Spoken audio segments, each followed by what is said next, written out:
Congresswoman Ilhan Omar, Democrat Minnesota, made headlines in a diplomatic incident in a single Twitter thread on Thursday when she posted that there is no way in hell she will attend an upcoming speech from Israeli President Isaac Herzog to a joint session of Congress.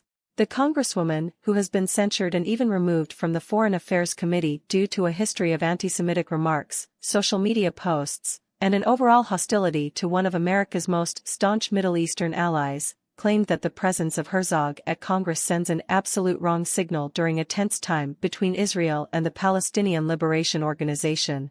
The PLO is notably a group that lends political legitimacy to Hamas terrorists who conduct rocket attacks on Israel with frightening regularity.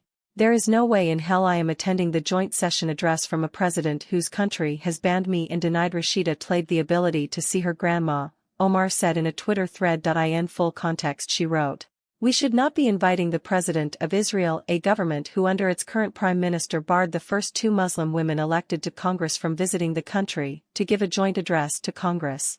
Israeli President Isaac Herzog's address comes on behalf of the most right-wing government in Israel's history, at a time when the government is openly promising to crush Palestinian hopes of statehood, essentially putting a nail in the coffin of peace and a two-state solution.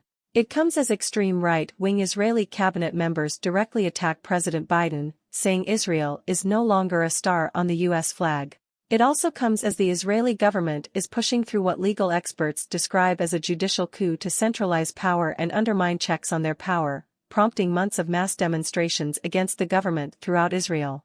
And above all, it comes during the deadliest year for Palestinians in the West Bank in history, immediately following Israel's largest incursion into the occupied West Bank in 2 decades, one that flattened city blocks and killed at least a dozen people. Human rights groups, legal experts, and most of the international community has condemned the increasing violations of international law and human rights. These are all deeply concerning trends, especially considering the fact that we provide Israel with nearly $4 billion in annual military aid. It is also not lost on me that the last time an Israeli leader was invited to give a joint address to Congress, he openly defied President Barack Obama and attacked his Middle East policy from the House chamber. While executive power in Israel is vested in the Prime Minister and his cabinet, the President as head of state has traditionally served as a faithful policy ambassador for the government in charge. Last month, I opposed the invitation for Indian Prime Minister Narendra Modi to address a joint session based on his government's human rights record. And this month I will not attend a similar address from Israeli President Isaac Herzog. The United States can and should use its diplomatic tools to engage with the Israeli government, but giving the current government the honor of a joint televised address sends the absolute wrong signal at the wrong time. It would seem that the Congresswoman's penchant for inserting herself into U.S. foreign policy without authorization or justification hasn't diminished since her dismissal from the House Foreign Affairs Committee.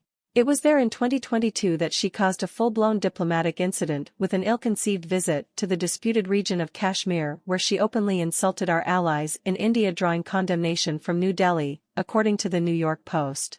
She also visited with recently ousted Pakistan Prime Minister Imran Khan, who was facing criminal prosecution alongside President Arif Alvi for attempting to dissolve the country's parliament. Omar's most recent amateurish faux pas in diplomacy is little different from her mild disaster in 2022, only better by virtue that at least she did it on American soil.